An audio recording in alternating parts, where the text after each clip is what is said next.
Ya, selamat pagi, saudara. Hari ini kita akan review beberapa materi yang sudah disampaikan dalam pelajaran epidemiologi dan biostatistik. Ya, ayo kita mulai ya. Oke, apa yang kita pelajari dari selama intensif selama kurang lebih sekitar 6 minggu? Kita ada belajar ada beberapa tentang bagaimana penyakit itu terdistribusi suatu populasi, kemudian Eh, di saat itu kita membangun hipotesis dari data deskriptif epidemiologi, kemudian kita menentukan beberapa jenis tipe asosiasi yang ada, dan kita menentukan apakah exposure itu dengan suatu outcome, apakah itu terjadi secara bersamaan atau tidak. Kemudian setelah itu kita menentukan jenis asosiasi yang mungkin terjadi. Apakah asosiasi itu sifatnya kausal atau bukan kausal. Ya, nah kemudian kita jauh belajar di pertemuan berikutnya, di pertemuan yang sudah lalu, bagaimana kegiatan pencegahan yang harus dilakukan untuk mencegah suatu penyakit. Dan yang terakhir kita mengevaluasi juga apakah kegiatan pencegahan itu bisa bekerja atau tidak bekerja. Ya, oke, saya review sedikit. Apa yang kita belajar dalam epidemiologi thinking adalah satu, disease are not randomly distributed in human population. Yang kedua, disease have a pattern or clue or risk factor. Yang ketiga, mengapa suatu penyakit itu berkembang di suatu jenis populasi atau kelompok orang-orang tertentu dan kenapa tidak berkembang di orang yang lain. Ya.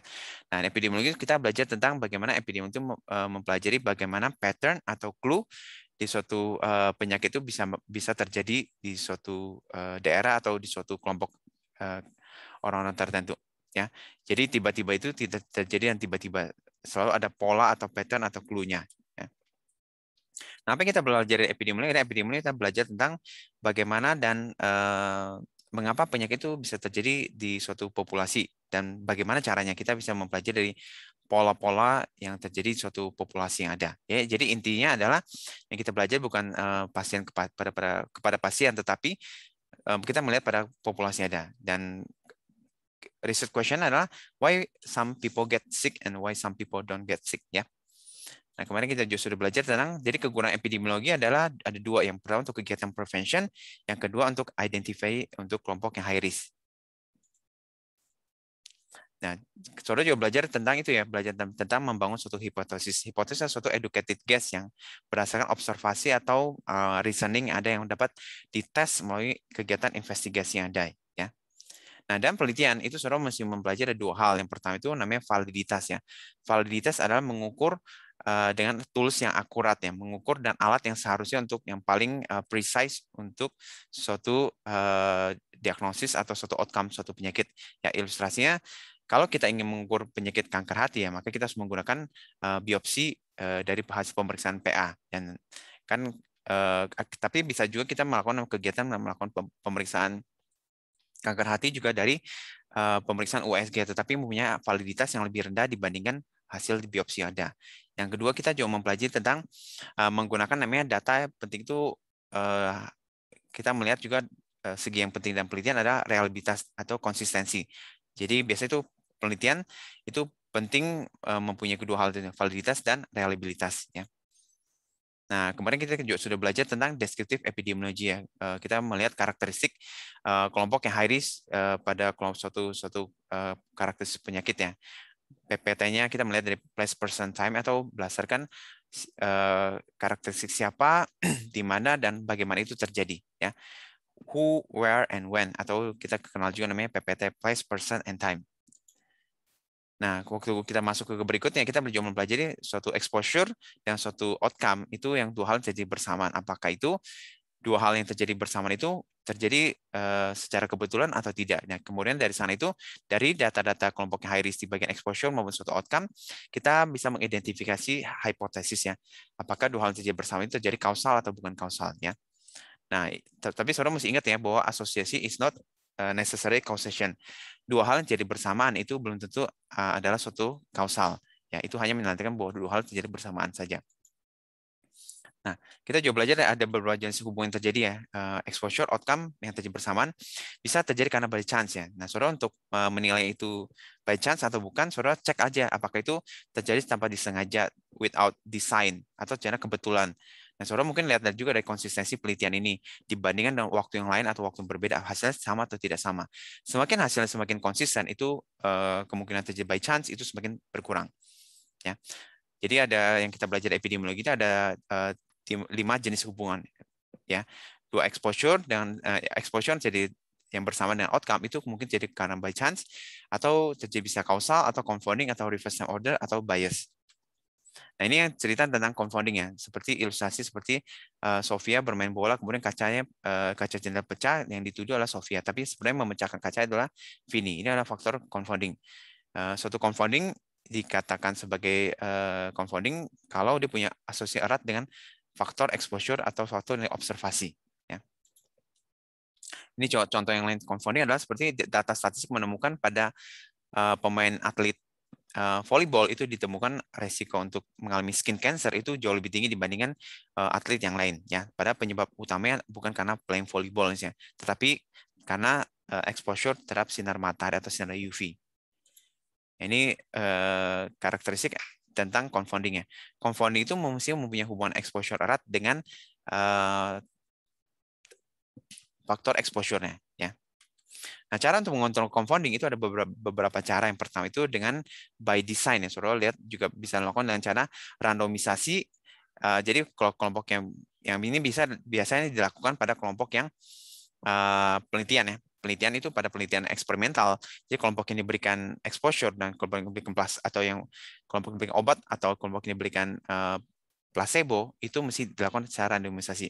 Yang kedua, kita melakukan restriksi dengan cara menentukan kriteria inklusi atau eksklusi. Ya, kita harus membatasi faktor-faktor yang akan merancungkan hasil penelitian. Yang ketiga, dengan cara melakukan matching atau yang bagian analisis, saudara bisa melakukan sertifikasi atau multivariate analisis. Nah, kemarin kita juga sudah belajar tentang reverse time order, ya. Kalau desain ini ilustrasi seperti mana yang terjadi lebih dulu, apakah ayam atau telur lebih dulu, ya. Ilustrasi yang kasus yang reverse time order seperti ada kejadian rabun jauh dan nonton TV dekat-dekat. Jadi mana yang terjadi lebih dulu, apakah dia nonton TV dekat-dekat yang membuat dia menjadi rabun jauh, atau karena dia rabun jauh dia nonton TV sangat dekat, ya. Ini juga sama kejadian skenario yang berikutnya. Ada orang minum alkohol kemudian mengalami depresi. Mana yang lebih dulu? Apakah dia depresi dulu, maka dia minum alkohol, atau karena minum alkohol dia menjadi depresi? Nah, kita untuk melihat memeriksa hubungan reverse order, kita lihat daripada desain studinya. Kalau desain studinya sifatnya prospektif, maka temporality akan lebih jelas, ya. Kemudian asosiasi yang berikutnya karena bias. Bias adalah suatu systematic error, ya. Saudara, ilustrasi seperti melihat suatu di dalam suatu gelas itu, kalau pensil dimasukkan suatu gelas itu kelihatan seperti patah, ya. Pada efeknya adalah itu efek yang terjadi karena bias, ya. Systematic error terjadi karena desain studinya yang berbeda daripada yang kebenaran yang ada, ya. Intinya kalau bias itu ada dua. Yang pertama adalah selection bias dan information bias, ya. Yang pertama, selection bias adalah data yang saudara kumpulkan sebagai responden penelitian itu tidak mewakili data yang ada di populasi. Itu bisa dicegah dengan cara melakukan randomisasi atau saudara ambil sampel seluruhnya. Ya. Ini adalah selection bias. Ya, sampling yang saudara ambil itu tidak mewakili atau tidak representatif daripada data populasi yang ada. Ya. Dan saudara memastikan untuk namanya bias itu ada hubungan internal validity dan external validity. Internal validity adalah data yang sudah kumpulkan itu mesti mempunyai akurasi data yang validnya. Data yang valid dari skala pengukurannya. Kalau untuk alat-alat yang sebelum pengukuran mesti dikalibrasi. Contoh saudara untuk mengukur tensi itu alatnya mesti dikalibrasi terlebih dahulu. Kalau untuk pakai kuesioner mesti diuji validitasnya terlebih dahulu. Setelah data itu punya internal validity yang kuat, maka data itu bisa merepresentatifkan data yang ada di populasi atau external validity. Ya.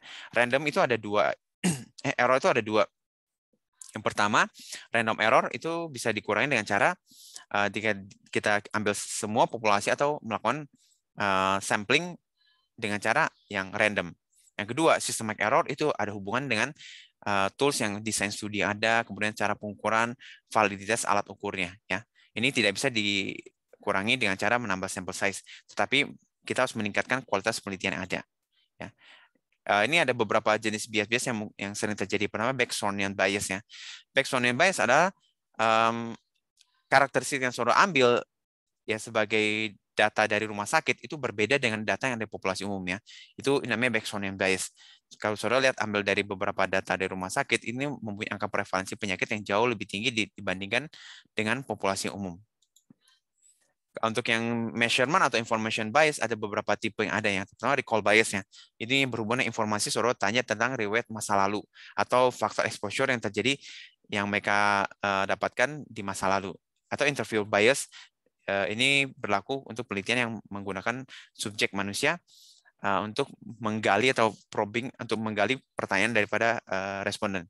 Yang ketiga ada misklasifikasi.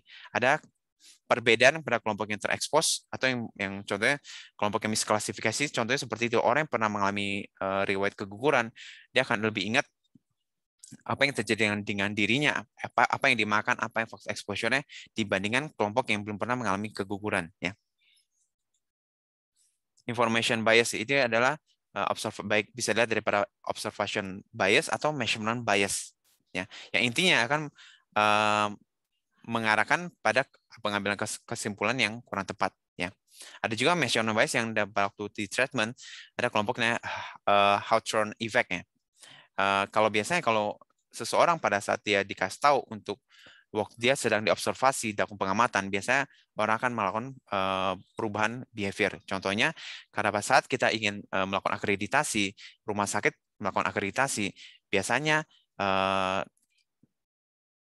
tindakan atau karakteristik apa behavior daripada tenaga kesehatan akan berubah. Yang dulunya mungkin nggak cuci tangan, akan rajin mencuci tangan. Hijau sama bias yang terjadi karena respon bias. Jadi kelompok yang terakhir di ending, kelompok yang terlibat dalam penelitian, yang merespon, yang setuju terlibat dalam penelitian, itu ada kelompok yang berbeda dengan target responnya awal. Ya, jadi ini kalau kesimpulan adalah pada saat menentukan target populasi itu sampai untuk menjadi subjek penelitian itu namanya ada kemungkinan terjadi namanya selection bias. Dari studi sampling ke data collection itu kemungkinan jadi information bias, dan yang data collection ke analisis itu kemungkinan jadi confounding. Ya. Nah yang terakhir kita juga belajar namanya dari tipe asosiasi yang terjadi by chance, baik reverse time order, bisa terjadi karena selection bias atau confounding, dan terakhir jadi causal. Nah, kita juga belajar ada sebenarnya kriteria yang dipakai untuk menentukan causation. Yang pertama adalah strength of association, ya. Itu dilihat daripada nilai relatif risknya, odds ratio-nya, dan 95% confidence interval. Ya, kalau RR atau OR-nya di atas 1, maka sebagai risk factor. Kalau RR atau OR-nya di bawah 1, maka sebagai protective. Ya. Semakin banyak minum vitamin C, maka resiko untuk gusi berdarah semakin kecil. Semakin baik konsumsi makanan berserat, maka resiko untuk terjadi sembelit semakin berkurang. Ya. Yang kedua, konsistensi. Kalau penelitiannya diulang dengan penelitian yang berbeda, waktu berbeda, setting berbeda, populasi berbeda, apakah menghasilkan hasil konsisten atau tidak? Ya, semakin hasil konsisten, maka semakin kausal. Yang ketiga, specificity. Single exposure cause the single outcome atau specific outcome. Semakin spesifik, maka itu semakin kausal. Ya. Yang keempat adalah temporality. Ya. Exposure mesti terjadi lebih dahulu dibandingkan terjadi outcome. Nah, saudara untuk memeriksa ini, saudara mesti melihat daripada desain studi yang ada.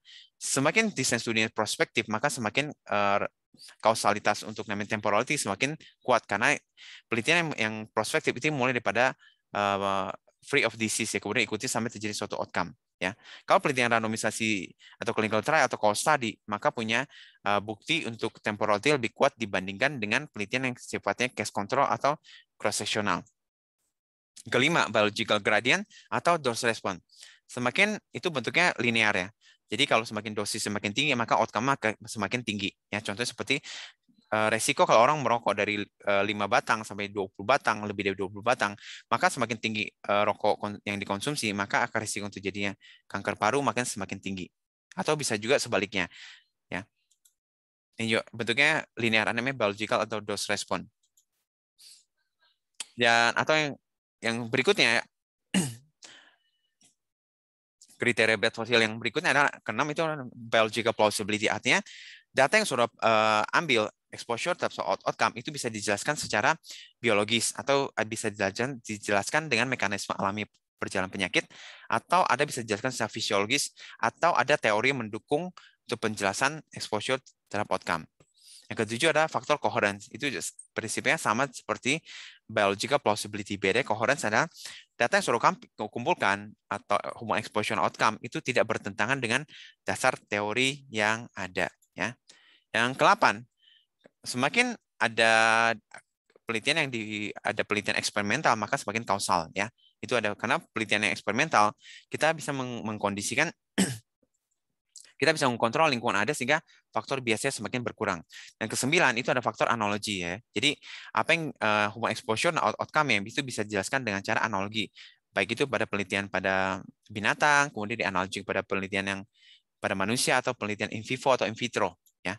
Nah, kemudian di bagian public health prevention kita juga mengenal ada 3 istilah. Yang pertama istilah untuk disease itu ada sign and symptomnya. Kalau illness itu apa yang pasien yang rasakan, kalau sickness persepsi masyarakat terhadap orang yang sakit. Contohnya kalau sickness itu orang yang kena COVID biasa tuh persepsi masyarakat terhadap orang yang sakit COVID itu agak mengalami stigmatize atau penyakit orang yang kena HIV selain disease-nya bermasalah atau illness-nya bermasalah, pasien juga mengalami namanya sickness atau stigmatized oleh dikucilkan oleh masyarakat di setempat.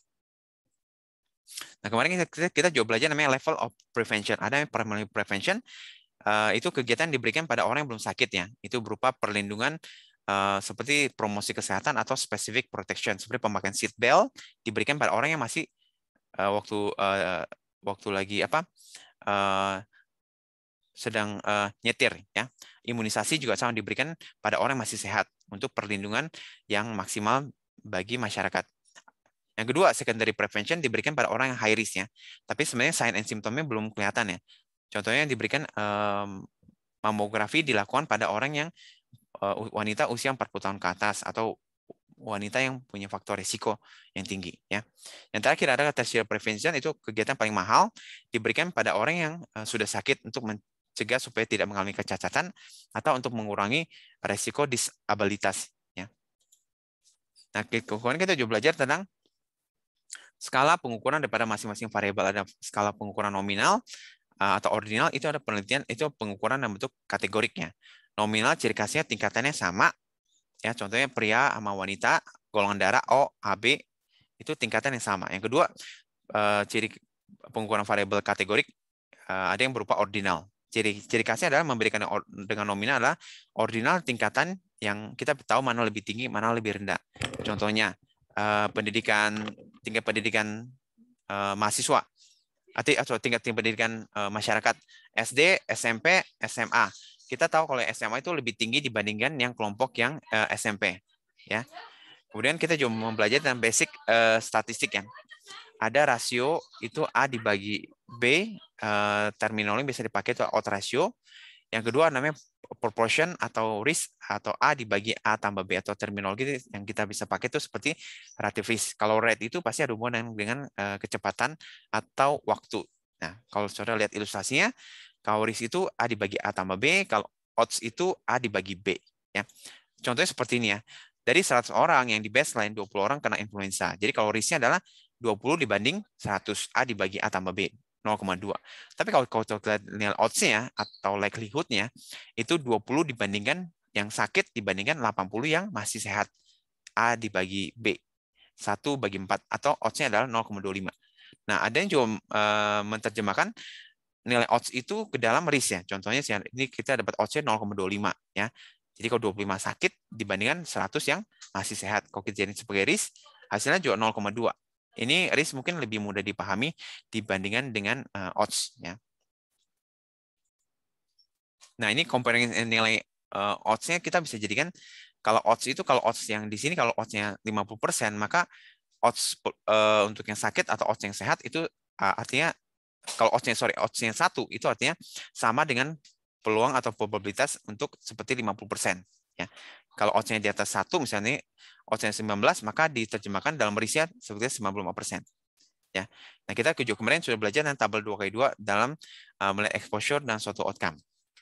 Rumusnya gini ya, kalau relative risk itu risk of exposed divided risk of unexposed ya. Jadi kalau rumusnya ada A dibagi A tambah B dibagi C tambah D ya. Jadi kelompok yang terekspos dibandingkan kelompok yang tidak ekspos. Atau odds ratio juga sama. Odds kasusnya di odds yang kontrolnya. A dibagi C, B dibagi D, atau rumusnya ada A D dikali BC. Ya. Jadi indikator adalah kalau odds rasionya 1, maka tidak ada hubungan sama sekali, ya, tapi lebih besar dari 1, artinya sebagai positive association. semakin tinggi exposure-nya, maka diikuti dengan kenaikan outcome-nya. Kalau OR atau RR dia bawah 1, artinya protective atau negative association. Semakin tinggi exposure-nya, maka diikuti dengan penurunan outcome-nya. Contohnya seperti itu yang tadi saya kasih contoh. Semakin makan makanan berserat, maka risiko untuk jadi sembelit makin berkurang. Ya. Kemarin kita juga belajar namanya insiden dengan prevalennya. Kalau insiden ada kasus yang baru ya. Kalau prevalen itu kasus baru ditambah kasus yang lama. Ya. Nah, ini yang kita pelajari selama CTB ini adalah ini kurang lebih garis besarnya bagaimana penyakit itu terdistribusi suatu populasi, apakah asosiasi, kemudian asosiasi kausal atau bukan kausal, kemudian saudara itu lakukan kegiatan pencegahan. Ya. Nah, saya mau bahas sedikit tentang itu ya, desain studi. Ya. Ini desain studi yang dianggap paling mendekati kebenaran adalah studi meta-analisis atau systematic review. Yang di bawahnya ada namanya randomized clinical trial, ada studi observasional seperti core study, ini sifatnya kebaikan prospektif atau case control dan case series case report ya. Kalau di bawah itu expert opinion malah di bawah level evidence-nya di bawah daripada case report ya. Kalau dari tipe primary study ada deskriptif, itu seperti yang data-data case report, case study atau analytical study. Biasanya kalau analytical study kita membandingkan antara exposure dan terjadi suatu outcome ya. Nah, ciri khasnya ada kalau dari time frame-nya kita bisa membagi berdasarkan yang prospektif lihat ke depan atau retrospektif melihat ke masa lalu. Ya. Ini desain studi yang deskriptif ada case report berupa laporan kasus. Kalau beberapa kasus itu masuk case series. Nah, biasanya ini kelompok ini lebih lemah dengan hubungan kausal karena tidak ada pembandingnya. Ya.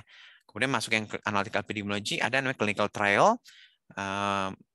Ada juga studi observasional, ada cohort, case control dengan cross sectional ya. Jadi kalau ilustrasi yang paling gampang, cohort itu penelitian untuk seperti tentara yang maju perang, waktu mereka berangkat 300 orang, mereka masuk ke medan perang, setelah itu mereka kembali lagi setelah perang itu berapa? Itu studi cohort seperti itu. Ya. Kalau studi cohort itu seperti ilustrasi seperti kalau cross sectional, saudara lihat exposure outcome pada waktu bersamaan itu seperti foto ya, potret. Melihat exposure outcome pada waktu bersamaan. Ya. Kalau yang studi cohort itu bentuknya seperti video. Saudara ada time series pengamatan lebih daripada 1 kali. Sehingga level evidence-nya jauh lebih kuat dibandingkan yang penelitian yang cross sectional. Ya. Jadi kesimpulannya adalah kalau studi cohort, kita melihat exposure, mulai daripada exposure diikuti sampai terjadi outcome-nya. Kalau case control, kita mulai dari penelitian, mengumpulkan subjek penelitian daripada kasus dan kontrol, kemudian kita lihat history mereka untuk riwayat, exposure, dan baik pada kelompok kasus maupun pada kelompok kontrol. Ya. Kalau yang cross-sectional, kita lihat exposure, outcome pada waktu yang bersamaan. Ya. Nah, kemarin kita bahas tentang ada 2 hal yang bersamaan, tentang nilai p-value. Ada yang p-value statistik signifikan, tapi mungkin secara klinikal it's not important ya.